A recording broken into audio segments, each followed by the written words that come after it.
Order. Order. I call Secretary of State Oliver Dowden to make a statement. Thank you, Madam Deputy Speaker.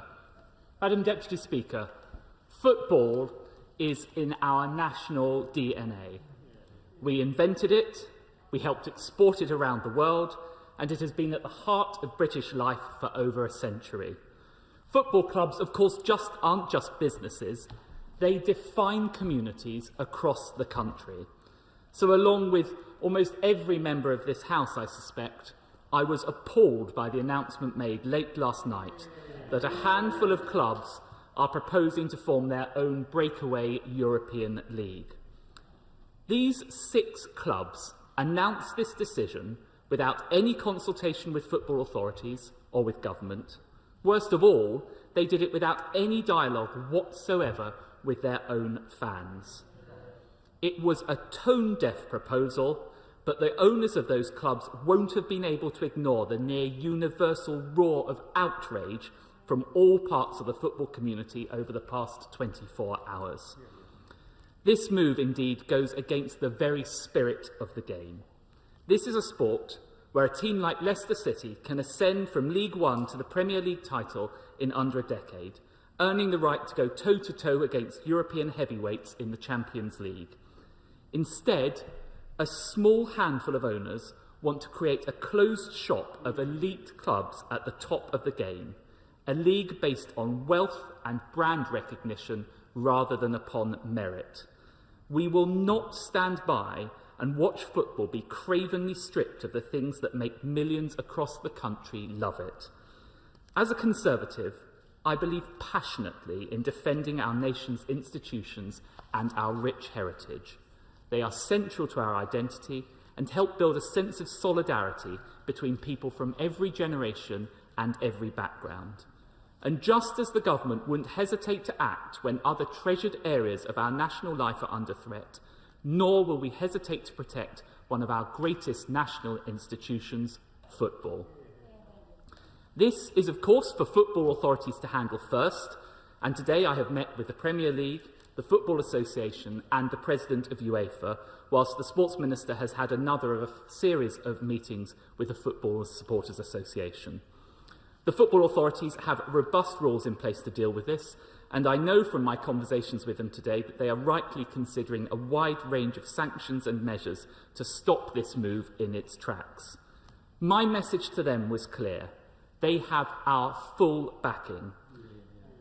But, Madam Deputy Speaker, be in no doubt, if they can't act, we will. We will put everything on the table to prevent this from happening. We are examining every option, from governance reform to competition law and mechanisms that allow football to take place. Put simply, we will be reviewing everything the government does to support these clubs to play. I have discussed these options with the Prime Minister this morning, and we are working at pace across government and with football authorities. I want to reassure this House of a very robust response. We will do whatever it takes to protect our national game. But it's clearer than ever that we need a proper examination of the long-term future of football. To many fans in this country, the game is now almost unrecognisable from a few decades ago. Season after season, year after year, football fans demonstrate unwavering loyalty and passion by sticking by their clubs. But their loyalty is being abused by a small number of individuals who wield an incredible amount of power and influence. If the past year has taught us anything, it's that football is nothing without its fans. And these owners should remember that they are only temporary custodians of their clubs, and they forget fans at their peril. That's why, over the past few months, I've been meeting with fans and representative organisations to develop our proposals for a fan-led review. I'd always been clear that I didn't want to launch this until football had returned to normal following the pandemic. Sadly, these clubs have made it clear that I have no choice. They have decided to put money before fans. So today, I have been left with no choice but to formally trigger the launch of our fan-led review of football. The review will be chaired by the Honourable Member for Chatham and Aylesford and will be a root and branch examination of football in this country. It will cover the financial sustainability of the men's and women's game, governance and regulation, and the merits of an independent regulator. Crucially, in the light of this weekend's proposal, it will also consider how fans can have an even greater say in the oversight of the game and the models which might best achieve that. We are the people's government. We are unequivocally on the side of fans, and their voices have to be heard when it comes to the future of our national game. It starts with fans and it ends with fans. But in the meantime, we have thrown our full weight behind the football authorities and stand ready to do whatever's necessary to represent fans and protect their interests. And I commend this statement to the House. I call the Shadow Secretary of State, Joe Stevens. Thank you very much, Madam Deputy Speaker, and I thank the Secretary of State for advance sight of parts of his statement that he's just made. This is a watershed moment for our national game, and the statement today is welcomed, as is the Chair of the review, but it is short on detail and on the urgency that this situation merits. Fans will have noted that. The Secretary of State tweeted last night extolling the virtues of the football pyramid, but if anything exposed the government's lack of understanding of our broken football system, that tweet, I'm afraid, summed it up. Tory trickle-down economics doesn't work, and it especially doesn't work in football. Football governance is broken, football finance is broken, and football fans, whichever club we support, are ignored. The hedge fund owners and billionaires who treat football clubs like any other of their commodities have no care for the history of our football, for the role it plays in villages, towns and cities up and down our country, and especially for the fans who are the beating heart of it. They should understand their role as custodians rather than cartel chiefs. The future of our national game and all our clubs depend on it. Labour has repeatedly called for the reform of the governance and finances of football by the government.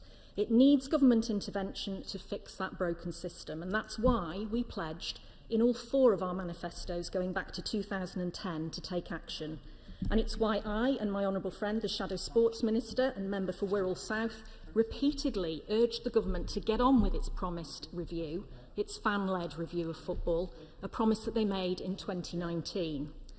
It's nearly a year since our letter to the Sports Minister offering support and help with 16 questions that the review should focus on.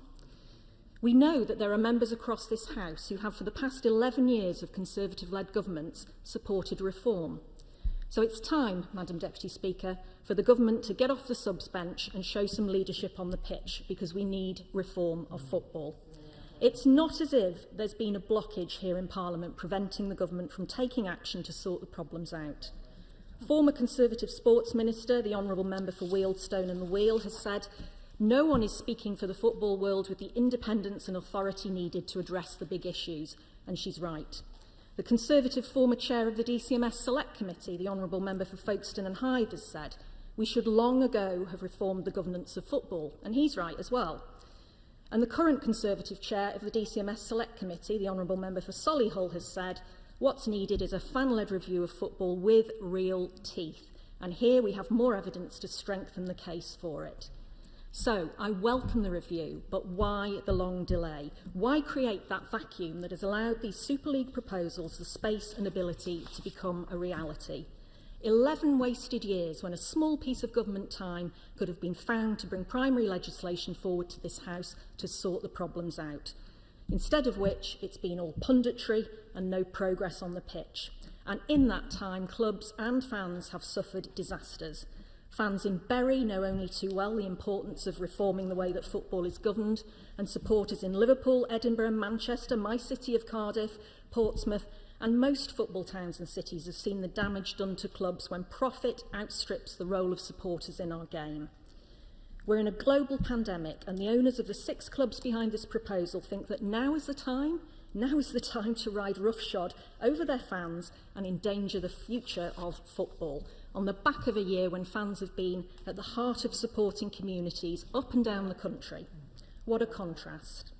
And it's been carved out behind closed doors without consultation with fans or players, and these proposals have at their heart a plan which is so anti-football, a Super League from which you can never be relegated, in which you are always guaranteed a place because of your wealth.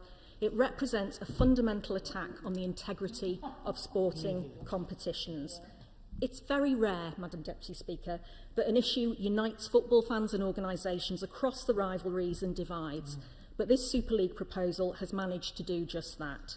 From supporters' trusts and groups, including the FSA, to the PFA, the FA, UEFA, the Premier League, the League Managers Association, the European Clubs Association, I could go on, it has been universally rejected for the greedy, obscene and selfish proposal that it is. So, let's act urgently. It's already too late for some clubs and their supporters. I'm asking the Secretary of State, when will the review be launched? What will the terms of reference be? Who will take part? And when will it report? And what exactly is the government going to do to stop the European Super League decimating our national game? It should explore every option, and I hope it will, whether that's a super tax on revenue or to investigating whether the proposal breaches the clear rules that govern markets and competition in this country. For football fans up and down the country, our message is clear. Labour stands ready to do whatever it takes to stop this plan, and I hope the government will make exactly the same commitment. Secretary of State. Well, I thank the Honourable Lady for those questions. I think hidden in there somewhere was a welcome for the approach that the government was taking and for the fan-led review. The Honourable Lady asks what we have been doing for the past year. Well, I'll tell you a few of the things that we have been doing for the past year. First of all, we've been working to get football back behind closed doors. That we were one of the first leagues in Europe to achieve that. We acted to get a third of games free to view with Project Restart, including the first ever Premier League games on the BBC ever. We acted to stop clubs going bust with hundreds of millions of pounds through COVID support schemes and ensuring that bigger clubs looked after the smaller ones with the £250 million boost from the Premier League. We acted to keep football going through the pandemic, including, for example, secure protocols to enable travel between the UK and elsewhere. And indeed, that was in the face of opposition sometimes from the party opposite, saying that we should be stopping the sport behind closed door. And now, crucially, we are working to get fans back into stadiums. Members would have seen this weekend, for the first time, very welcome at the FA Cup semi-finals, and we are working and making good progress towards a further return of fans at stage 3 of the roadmap. But alongside all of that, we have continued to engage on the fan-led review. The Sports Minister and I have been engaging extensively. Just to list a few names, I've discussed it with Anton Ferdinand, Jordan Henderson, Karen Carney. We've discussed it with the FA, the Premier League, the EFL, the PFA, the National League, the Football Supporters Association, Kick It Out, Women's in Football, David Bernstein, Gary Neville. The Honourable Lady referred to the Honourable members for Folkestone and Hythe, which I have discussed it with them, for Wealdstone, Maidstone and the Weald, discussed it with them, and indeed with the chair of the Select Committee. All of this work has been essential in making sure we get to the point where we can launch it today. As I said in my statement, I would much rather we had waited till fans were fully back and the game had been stabilised. But because of the actions that have taken place over this weekend, we have launched it now. And the Honourable Lady would have seen from my statement, it will be led by the Honourable Member for Chatham and Aylesford. I hope she will command support from both sides of this House. She was an excellent sports minister, a fan, and is someone who is passionately committed to the game. We will shortly be publishing the terms of reference for the review. We'll be working at speed, and as the Honourable Lady would have seen from my statement, and I'm happy to repeat it again from the dispatch box, we will do whatever it takes to protect our game, and we will examine every single option, and we are doing that right now. We now go to the Chair of Culture, Media and Sports Select Committee, Julian Knight. Thank you, Madam Deputy Speaker. Just when you thought the beautiful game couldn't get any uglier, along come the Big Six and show that they couldn't care less for the fans up and down this country. Could the Secretary of State please outline for the House what specific levers he can pull to ensure football authorities come to the negotiating table rather than indulge in this unseemly civil war? And does this involve, for example, a windfall tax on these clubs? And whereas I welcome my right honourable friend's commitment to a fan-led review, and I would pay testament to the work he has done in order to ensure that football was one of the first sports to return last year. And also, I welcome the further meat on the bones. But will he tell the Big Six today that this review will have the power to recommend that their nascent Super League could be given the red card and be legislated out of existence if they insist on pressing ahead? Well, I thank my right honourable friend for his questions. Yes, I think it is worth bearing in mind there are two parts to this. So in the medium term, we are working on the fan-led review that has been launched, but that should not stop us from taking action now to stop this proposal going ahead. And my honourable friend highlighted some of the measures we might consider taking. I can assure him that we are looking at all of those options. We are looking at competition law, and in essence, we're looking at what does the government do to facilitate matches and facilitate those clubs, and looking at whether we should continue to provide that support, because it does not strike me that the government should be providing that support in the face of this proposal. We now go to the SNP spokesperson, Gavin Newlands, who has 2 minutes. Thank you very much, Madam Deputy Speaker. Can I thank the Secretary of State for advance sight of his statement? And can I say I think for the first time that I agree with every single word of his statement, provided, of course, that he meant Scotland when he said we invented it. But it must be made clear to the clubs and the owners involved that there will be no quarter given, no concessions whatsoever in the current arrangements. It's well past time that a line in the sand be drawn. There is already a huge and unhealthy imbalance in the game, with the big clubs and the big leagues with the big TV deals holding huge sums. This insatiable thirst for more, this greed, must not stand. Club football in countries beyond England, Spain and Italy face being left even further behind. And although clubs in Scotland such as Rangers, Celtic and League Cup winners, and Scotland's most successful club in the last decade, second most successful club in the last decade, St Johnstone, are not involved, this hasn't stopped widespread condemnation. Neil Doncaster, the SPFL chief exec, said these proposals, or any like them, would have an enormously damaging impact on the very fabric of our sport at all levels. We believe that any such competition would dramatically undermine the global appeal of football and would be financially catastrophic for all but a tiny minority. The proposals, assembled by a small, self-selected group of very wealthy clubs, appear to be a cynical and very worrying attempt to thwart the core principle of sporting merit, which rightly underpins European football, and they represent a clear and present danger to the sport we love. But, Madam Deputy Speaker, the public are exhausted by sleaze and greed associated with the elites at the top of our society. How does this Tory government plan to eradicate greed and corruption at the heart of politics and business, and in doing so, protecting football for the fans? Or does the Minister agree with the Prime Minister that greed is good? And some overseas owners are from countries with concerning human rights records and links to dubious regimes, and may use their ownership of popular teams to sports wash their image. What actions does the government plan to counter this? Well, I'm tempted to thank the honourable gentleman for the first line of his question, and then to stop there. From my perspective, it all went a bit downhill after that. But he's absolutely right to say, and the government will stand up to greed and stand up for the fans. And he's absolutely right to identify that even though it's English teams participating proposed for this league, it will have a severely damaging effect on all clubs in all parts of our United Kingdom. And of course, the game is as central to Scottish, Welsh and Northern Irish identity as it is to English identity. It is a sport for the whole of our United Kingdom, and it is right that we work together as a United Kingdom in order to stop this dreadful proposal. We now go to Damien Collins. Thank you, Madam Deputy Speaker. I welcome the Secretary of State's statement and the decision to launch now the fan-led review. But as he has said, this is a review for the medium term, and decisions will need to be taken about the Super League in the next weeks and months.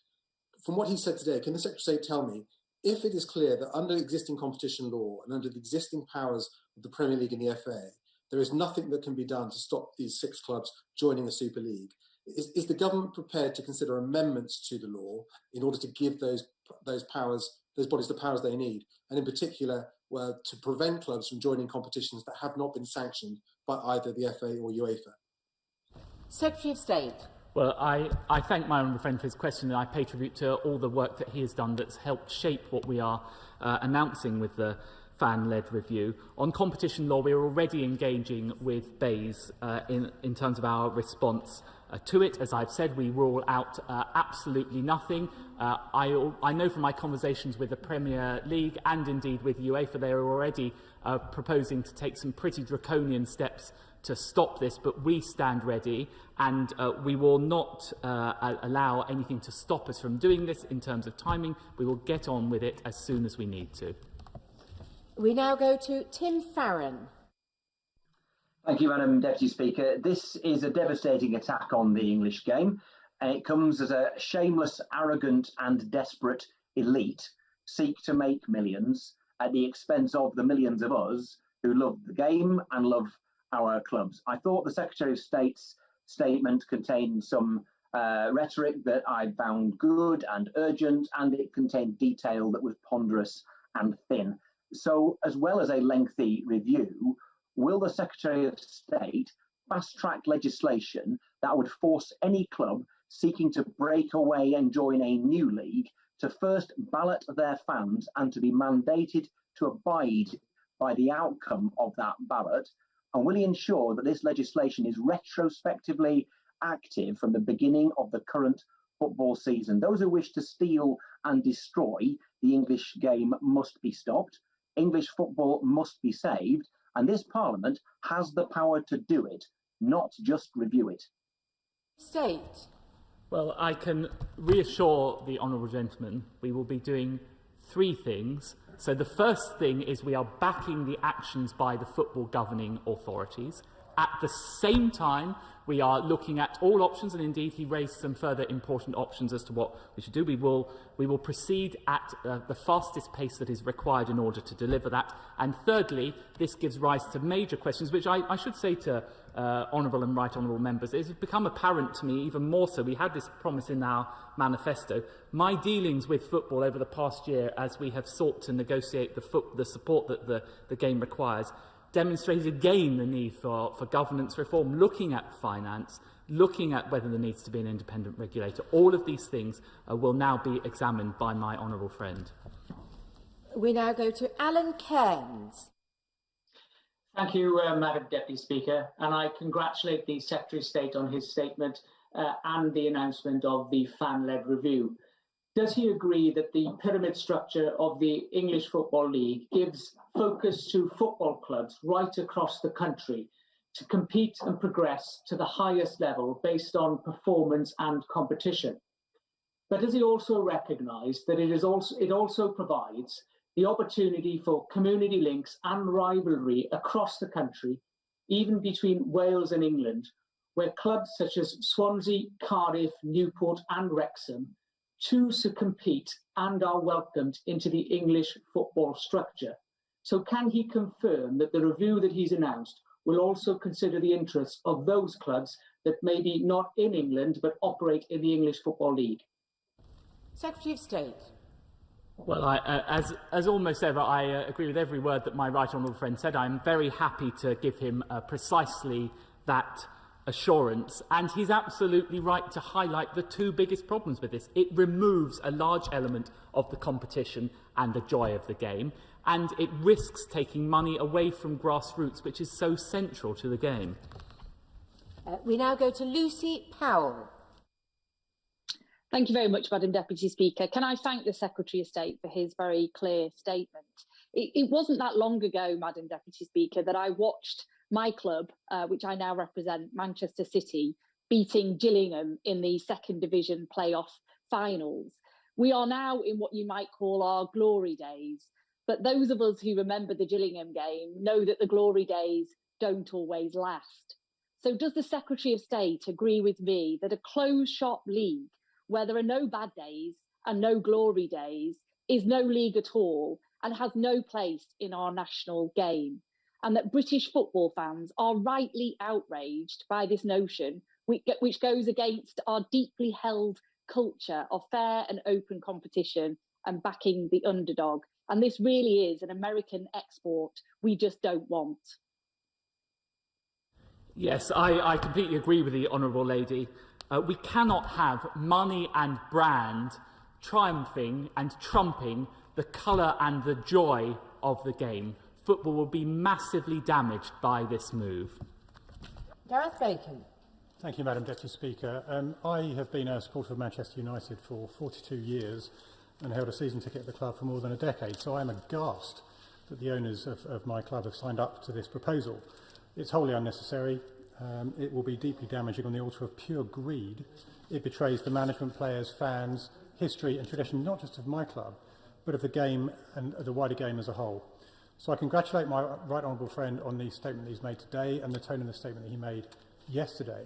And could I ask him to reassure us that the government will move at speed to do everything within its legal power to prevent this ghastly plan from seeing light? Your state. Well, I thank my honourable friend for his question. Indeed, his reaction as a loyal fan of that club has been replicated. I've heard messages from many loyal fans of all 6 of those clubs sharing the same sense of a deep frustration at it. Yes, I can assure him not only that we will act at speed, but that we have acted at speed. I was having meetings on actions both all of Sunday and today. We are moving at pace, and I'm engaging closely with number 10 Downing Street and with the Prime Minister to make sure we do whatever is required. Ian Byrne. Speaker, in light of the shocking news that 6 of our national football clubs, and it's heartbreaking to see Liverpool Football Club amongst them, who are now looking to break away from the football pyramid in England, at a time when collectively we should be working together to rebuild our football communities from the ravages of COVID, the anger across the country is palpable. So, Secretary of State, I welcome the review, the fan-led review, long overdue, but can you outline how the government will act to stop capitalism and corporate greed, destroying the game millions in this country love and economically many communities rely on?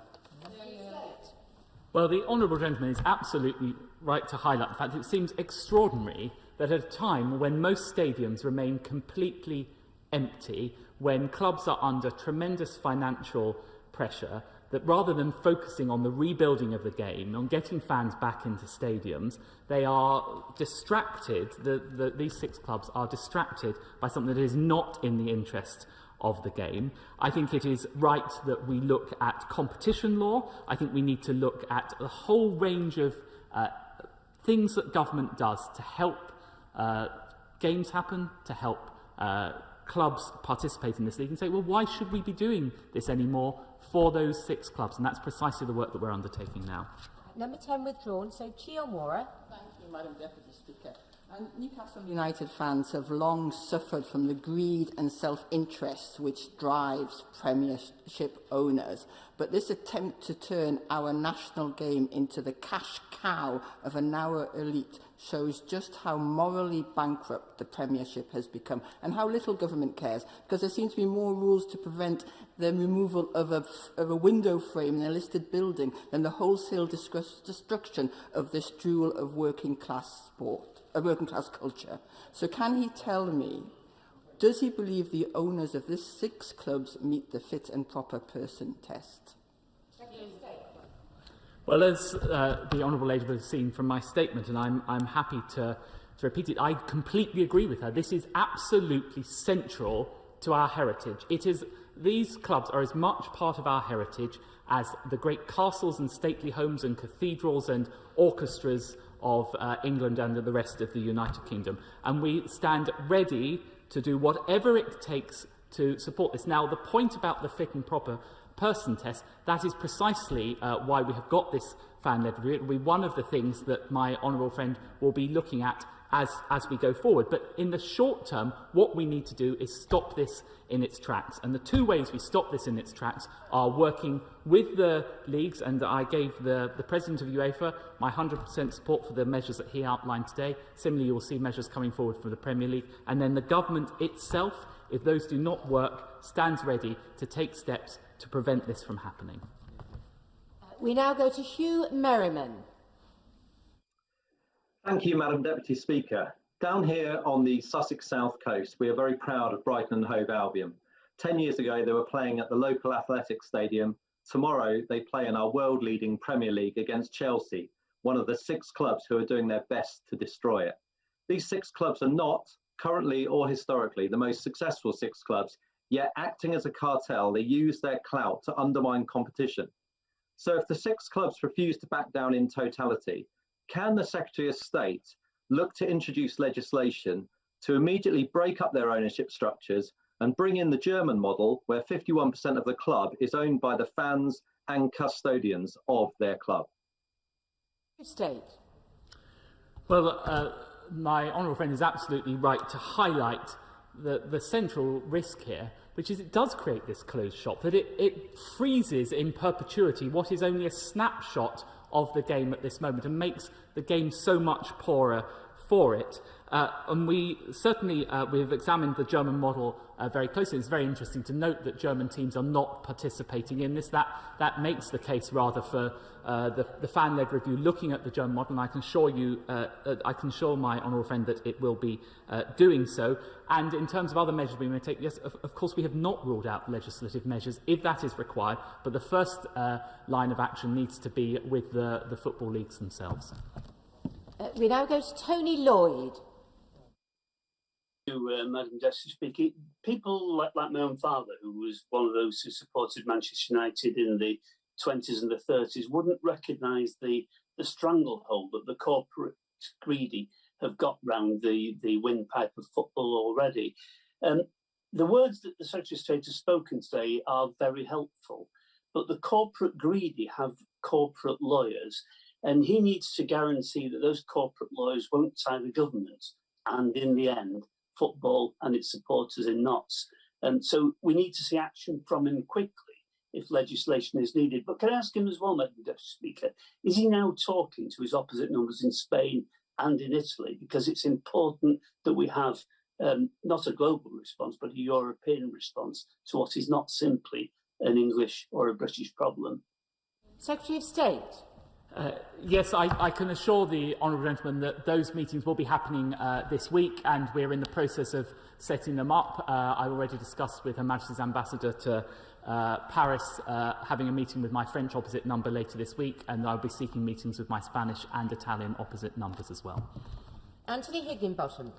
Thank you, Madam Deputy Speaker. In forming these proposals, the 6 Premier League clubs involved have shown no regard for the impact on clubs like Burnley Football Club in my constituency, but also no regard for the fans who offer them unwavering loyalty season after season. So can I start by welcoming the Secretary of State's announcement of a fan-led review which will put supporters front and centre. But could I also ask the Secretary of State to confirm that the government will do everything possible to protect top-flight football in this country, which provides so many economic benefits to communities, including in Burnley and Padiham? Secretary of State. Yes, I'm very happy to give my honourable friend that assurance, and I often say that as Secretary of State for Digital Culture, Media and Sport, the 2 things that people around the world know about the United Kingdom and instantly raise with me, whether I'm speaking to an opposite number in East Asia, in North America or in Europe, they mention the royal family and the Premier League. It is a jewel in the crown of the United Kingdom, and we will do what is required to defend it. Alex Davis-Jones. Diolch, Madam Deputy Speaker. As a football fan and a usually proud Liverpool supporter, I am now ashamed of my club, and I'm heartbroken at this outrageous European Super League proposal, which is just another example of the fundamental structural flaws at the heart of our beautiful game. It's clear from contributions here today that our country's proud and rich history and love of the game cuts across the political divide, and I'm gutted that we find ourselves coming together to push the Secretary of State once again for some urgent answers. It's also concerning to note that we've heard nothing from the government on the potential impact of these proposals on the women's game. The strength of feeling across the House and across the country could not be clearer, Madam Deputy Speaker.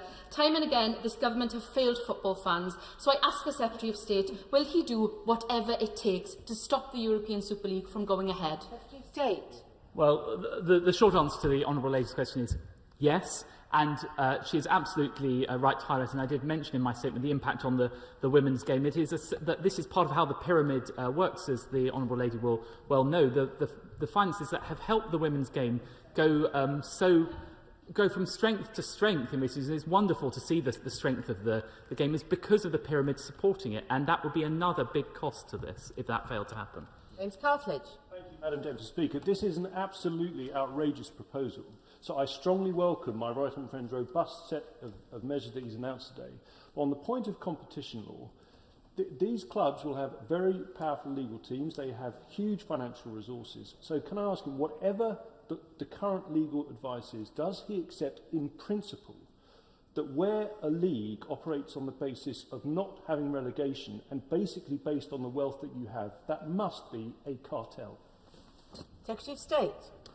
Well, I think my honourable friend raises a very important point, and that is a very valid interpretation of the effect of this. Clearly, I will be working with Bays and with competition lawyers to get greater clarity and definition on this, but I can tell my honourable friend I have already discussed this with the Premier League and with the FA. We are well aware that competition is going to come into play in this scenario, and we stand ready to work with them and take measures that may be required. Brennan. Thank you, Madam Deputy Speaker. My friend and neighbour from Pontypridd can always come next door to Cardiff City and support them if she wants a real club. This Super League proposal is the sporting equivalent of a billionaire's gated community with a football favela for everyone else on the other side of the fence. So could the very robust response, which the Secretary of State said he wanted from the government, include the Prime Minister ringing up or perhaps even texting the former number 10 spin doctor, Katie Perrier, who also worked on his mayoral campaign and whose public affairs agency is promoting the Super League launch? And could he tell her that this is one occasion when insider connections will not win any traction with the government, and that this betrayal of football fans and the ethos of fair competition in sport will be blocked by the UK government using urgent legislation in the forthcoming Queen's speech? State. Well, I'm very happy to give the honourable gentleman assurance that we will take the robust action that is necessary. In fact, I think the best place to start, and where I started, was speaking to the president of UEFA and the leadership of the Premier League and of the FA. I hope that their actions can stop it in its tracks, and I think we'll see some very robust action from them.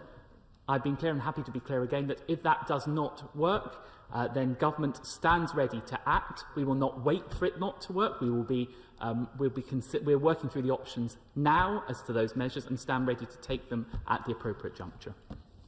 We now go to Jack Brereton. Thank you, Madam Deputy Speaker. I very much support what my right honourable friend has said. And does he agree the survival of clubs like Stoke City in my constituency is the #1 priority for fans?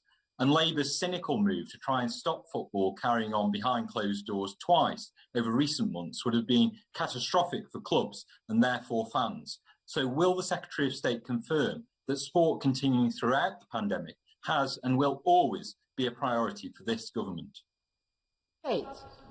Well, I thank my honourable friend for his question. He is absolutely right, and I'm happy to give the assurance that we have worked tirelessly to ensure that the game has continued behind closed doors, and I will work tirelessly until we reach the end of the roadmap and we have every single seat taken in stadia so that we can get football back on its feet, because it's only at that point where we really should be considering those wider questions of the governance of the game. It is a sort of deep sadness to me that we are having this distraction rather than getting on with getting the game back. We now go to Gregory Campbell. Thank you, Madam Deputy Speaker. The Northern Ireland women's football team with amateur players qualified for the first time ever for the Euros. That demonstrated what football is about. Many people regard this announcement today, Madam Deputy Speaker, as a tactical move against UEFA. Whatever it is, will the Minister back up his rhetoric today, which I welcome, with action along with the football authorities to ensure that the views worldwide of billions of fans prevail over the views and the tactics of the billionaire financiers? Secretary of State. Well, I thank the honourable gentleman for his question. May I begin by sharing his congratulations for the Northern Ireland women's football team. It was a fantastic result, and we're very cheered to see it. he's absolutely right. This doesn't just isn't confined to the UK. Premier League is loved globally. English football is loved globally, and I think you can look at the reactions in France, in Spain, in Italy. It's not just here in the United Kingdom that we feel dismayed at the proposals that have been put forward. That feeling is near universal. We now go to James Daly. Thank you very much, Madam Deputy Speaker. Does my right honourable friend agree this proposal is motivated by greed and shows contempt for fans and the footballing pyramid? But does he also find it sad that whilst the boards of Manchester United and Manchester City were negotiating this proposal to make millions of pounds for their owners, they, together with others, did nothing to save their local neighbour, Bury FC, whose fans were also betrayed by an owner who has attempted to profit from its heritage and history? Secretary of State. Well, I'm sympathetic to the concerns raised by the honourable gentleman. Indeed, I would also note that many clubs, including some of those clubs that are seeking to break away in the announcement last night, have benefited enormously from government and taxpayer support. And I think they should think carefully about the duty that they owe to taxpayers in return and whether they are discharging it with these proposals. We now go to Chris Stevens.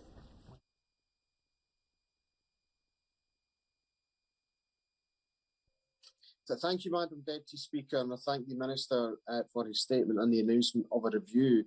So does the government agree with me that tougher rules are now needed and who can buy major sports clubs in the United Kingdom?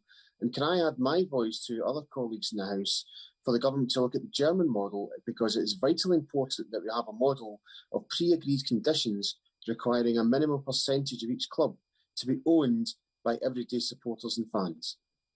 Secretary of State. Well, I think the Honourable Minister is right to highlight the German model. I think it has merits to it, and I think it is right that the fan-led review should look at it. I should also, though, note on the flip side of this that foreign investment in the Premier League and the rest of the EFL has brought tremendous benefits to the game. It has meant that we've had very strong games played up and down the country every night of the week with some of the finest players in the world. I'm not against foreign investment in our game per se, but what that cannot be against the wider interests of the competition and ensuring that we have a rich and diverse game. And at the heart of these proposals is putting that at risk. We now go to Lee Anderson. Thank you, Madam Deputy Speaker. Now then, football fans in Ashfield think that common sense in football is in short supply these days. Inside grounds, we have billionaire bosses plotting to sell our beautiful game to the highest bidder. And meanwhile, outside Wembley Stadium, we have the brother of the ex-Labour leader talking nonsense about vaccinations, whilst fellow protesters shout abuse at genuine football fans. I have a simple solution. Keep these greedy football club owners as far away from our football grounds as possible, and the same goes for Piers Corbyn. Could my right honourable friend please tell the football fans in Ashfield what government plans are to protect our beautiful game inside and outside the stadiums? State. Well, I don't think there's a great deal I can add to the remarks by my my honourable friend, and I observed, I'm just somewhat bemused the protest that went on outside the game yesterday, and I can also assure my honourable friend and indeed all of his constituents that the government will not hesitate in taking robust action to ensure that this does not happen. Jeff Smith. Madam Deputy Speaker, my 50-plus years of watching Man City has brought me a lot of emotions, pain, despair, misery, more recently a lot of elation and joy, but always pride, whatever tier we were in, until last night, when the overriding emotion was shame and anger at my club being part of this. Because effectively ending competition by merit at the top of the pyramid ends hope for clubs throughout the pyramid, and it's absolute anathema to the values of sport in this country. So I want to welcome the tone of the Secretary of State's statement and ask him three things. When he speaks to the clubs, can he try and convey the anger in this Parliament and across the country at this proposal? When he speaks to the Premier League, will he encourage them to take the strongest possible action against these clubs, including my beloved Man City? And finally, a review will take time, will he recognise that there is the will in this Parliament to take strong action quickly if necessary? Yes. Secretary of State. Well, I think the Honourable Gentleman spoke very eloquently, and indeed what he has said is shared by, sadly, so many supporters of those 6 clubs. I will, of course, be conveying that anger, and I'm sure that will be reflected in the coverage of this statement today. I've already met with the Premier League, and I have said that we will support them in taking the strongest possible action, and I can also give the Honourable Gentleman the assurance that if the actions by the Premier League and UEFA are not sufficient to stop this in its tracks, I have noted the level of support for taking further measures in the House, and it gives me confidence that we will be able to get any measures through should those be necessary. In Hines. Thank you, Madam Deputy Speaker. Being a top Premiership club isn't a franchise, it's to be the part of the contestable apex of the whole sport, and that whole sport in turn is part of our culture, part of our heritage, part of who we are. So can I strongly welcome my right honourable friend's robustness in his statement, and also him bringing forward the fan-led review, and can you assure me that in both his immediate response and in that fan-led review they can be far-ranging with nothing off the table? Yeah. Yes, I'm very happy to give my right honourable friend that assurance. Nothing will be off the table, and he is absolutely right when he talks about the heritage of these clubs, and the owners are but temporary custodians of something that is precious to our national identity, and they really should take that responsibility seriously. Speller. Thank you, Madam Deputy Speaker. And interestingly, only one of these 6 clubs has always been in the top division in English football. Now they want permanent status.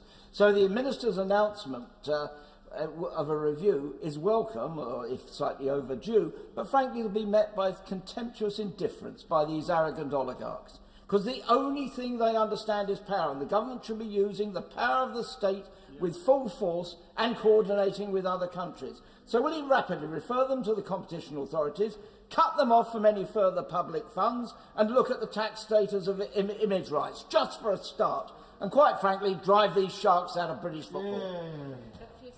Well, somewhat unusual, although not that unusually to be fair to the honourable gentleman. I agree with pretty much everything he said, and I can assure him that we will be looking at all of those options. And to reassure the House, we will take robust action when it is required. We will not wait for the outcome of the fan-led review. And all of the sort of things that he is talking about are the sort of things that we are discussing internally in government.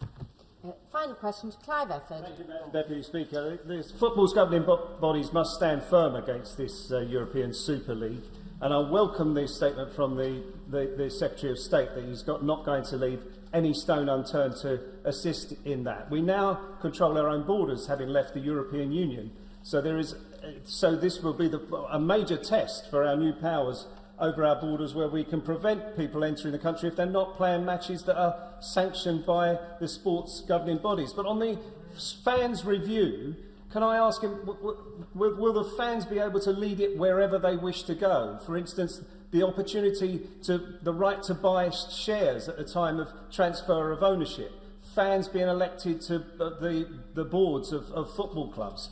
Will the fans really be able to lead and go where they want to go with this review? Well, the Honourable Gentleman is right to highlight the point about controlling our borders, and I can assure you that we will be considering those powers if it is necessary, and those discussions are happening. The review will be able to go wherever it needs to go. My honourable friend, the Sports Minister, and I have already engaged a lot with fans, and indeed it's worth noting that the budget recently, the Chancellor announced proposals to allow fans to take stakes and take control of their own clubs, so we're already moving in that direction. I thank the Secretary of State for his statement and suspend the House for 3 minutes for cleaning purposes.